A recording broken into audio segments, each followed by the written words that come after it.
Ni, Urtza Alkorta, 2010ko urtarrilaren 28an atxilotu ninduten.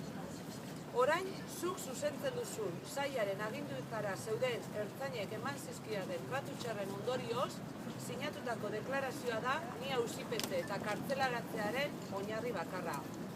Pasa dira 3 urte eta erdi harrez gero. Horietatik 2 eta erdi kartzelan eman ditut. Eta orain, ni atxilotzeko agindua eman dio Espainiako Auzitegi Nazionalak Ertzaintzari. Ondarroan sortu den herri harresiaren harira egin dituzun adierazpenak entzunda, galdera batzuk ditut zuri zuzentzeko. Madriletik ni atxilotzeko agindua jaso duzuela esan eta cuando considere oportuno operativamente atxilotu eta kartzelaratuko omen nauzue. Noiz da zuentzat ni atxilotzeko une egokia. Guretzat ez dago atxiloketak emateko une egokirik.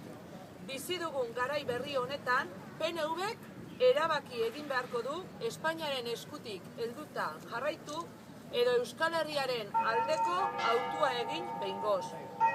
Euskal Herrian behin betiko gatazka konpontzeko aukera dagoen honetan, denon konpromisoa behar da horretarako, baita PNV-rena eta Ertzaintzarena ere.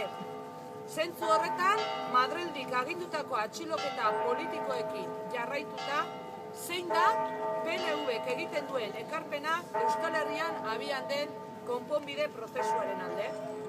Zein da Ertzaintzak aro politiko berri honetan jokatu beharreko papera.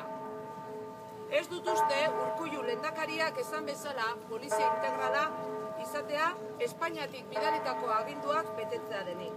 Hausnar ezazue eta jakin Euskal Herriaren aldeko hautua egitera gonbidatzen zaituztegula. Ongi etorriak izango zarete herri harrezira. Ez dakit, gutun hau zure eskuetara ailegatuko denerako atxilotua eta kartzelan egongo dena izen.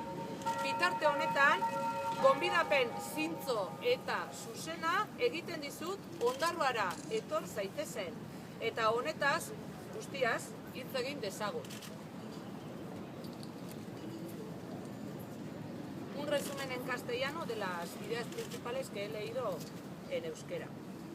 La carta se dirige a Estefanía Beltrán de Heredia. He escrito una carta dirigida a la consejera de Seguridad, Estefanía Beltrán de Heredia. Por un lado, he expuesto mi situación. Fui detenida en enero de 2010.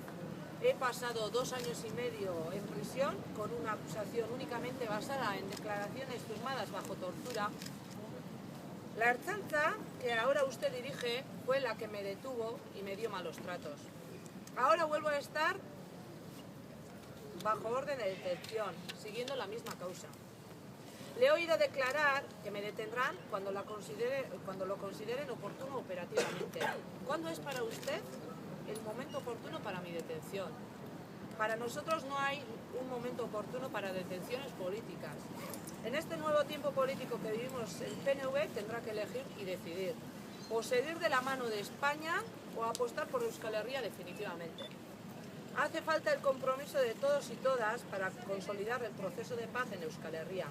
También el compromiso del PNV y de la Ertzaintza. No sé si cuando le hagan llegar esta carta estaré detenida en prisión o no. Mientras tanto, le quiero invitar sinceramente a que venga a Ondarroa, a este muro popular, para hablar directamente sobre este tema.